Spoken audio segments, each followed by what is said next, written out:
رہی، یعنی جس کو ہم اپنی زبان میں اپنی بھاشا میں کہہ سکتے ہیں کہ عورت ڈیلیوری ہو جانے کے بعد، بچہ جننے کے بعد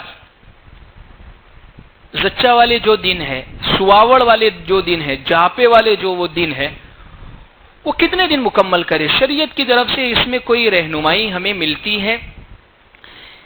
دیکھیے، دو تین چیزیں اس میں سمجھنے کی ہے۔ سب سے پہلی چیز تو یہ ہے کہ عورت جس پوزیشن میں ہے بچہ جننے کے بعد، کمزوری کی حالت میں وہ ہو گئی ہے، اس لیے سب سے پہلے تو اس کو ایک آرام کی ضرورت ہے۔ تو وہ آرام کے لیے جتنے بھی دن مناسب ہے، عورت اپنی صحت کے لیے سمجھتی ہے، وہ کر سکتی ہے، اس کے لیے شریعت کی طرف سے کوئی پابندی نہیں ہے۔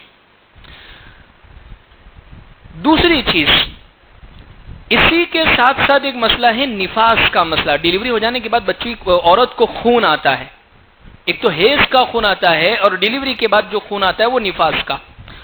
تو اب وہ نفاس کی، جیسے بعض لوگ، نفاس کی کم سے کم مدت کوئی طے نہیں ہے، بعض کو 1 گھنٹے بھی آ سکتا ہے، 1 دن بھی آ سکتا ہے، 2 دن، 10 دن بھی آ سکتا ہے، بعض کو 40 دن بھی آ سکتا ہے نفاس، اور اس کی زیادہ سے زیادہ نفاس کی جو لمٹ ہے وہ 40 دن ہے، اس سے زیادہ وہ نفاس نہیں ہے، بس وہ پاک ہو گئی پھر نماز وہ پڑھ سکتی ہے۔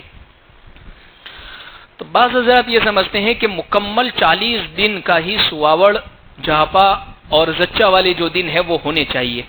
تو اصل سواوڑ کی شریعت میں کوئی اصلیت نہیں ہے، آرام ہو، دوسرا وہ پاک ہو جاوے، اور جب وہ پاک ہو گئی ہے، اب وہ پاک کتنے بھی دن میں ہو جاوے، 5 دن میں ہو جاوے، 6 دن میں ہو جاوے، 10 دن میں ہو جاوے، 20 دن میں ہو جاوے، وہ غسل کرے گی اور نماز اس پر فوراً ہی شروع ہو جائے گی، اس پر ضروری ہو جائے گی، نہیں پڑے گی وہ گنہگار ہوگی۔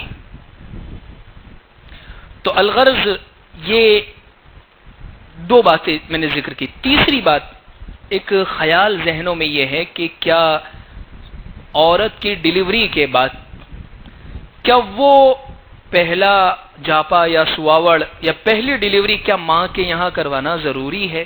کوئی ضروری نہیں ہے۔ یہ صرف برادران وطن کے ساتھ جو ہم رہ رہے ہیں، تو دوسری قومیں جس طریقے سے معاملہ کرتی ہے، تو وہ رہنے کی وجہ سے بہت ساری چیزیں ہم میں مسلمانوں میں داخل ہو گئی ہے، ورنہ صحابہ اور صحابیات کے زمانے کا دیکھیں، کوئی سواوڑ، کوئی ڈیلیوری ماں کے یہاں نہیں ہوئی۔ ہاں، یہ بات ضروری ہے کہ اس عورت کی آسانی کس میں ہی یہ دیکھ لیا جاوے۔ اگر یہاں رہ کر کام کا بوجھ، پریشانی، یا اتنا اطمینان یا اتنے آرام کے ساتھ فری ہو کر نہیں رہ سکتی ہے، تو پہلا نہیں، پہلا، دوسرا، تیسرا، چوتھا، 5واں جتنے بچے ہو سب پھر ماں کی یہیں پر کروائے۔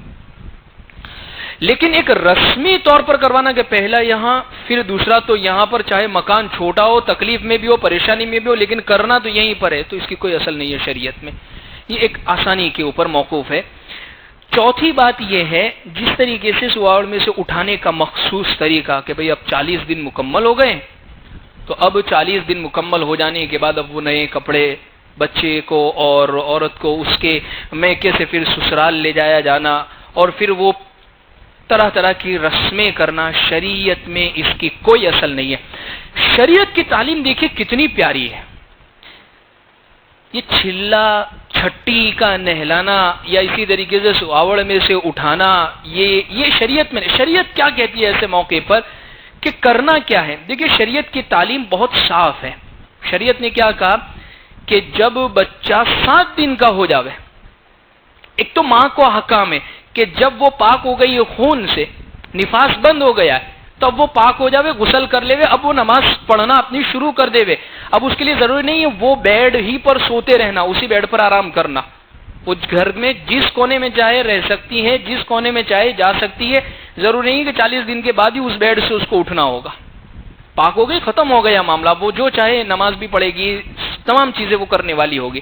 تو یہ ہمارے اس چینل کو الانوار میڈیا کو سبسکرائب کرے، ویڈیو اگر پسند آئے لائک کرے، کمنٹس کرے، اور اپنے دوست احباب میں ایک ثواب کی نیت سے ضرور شیئر کرے، اور ہمیں دعاؤں میں ضرور یاد رکھے۔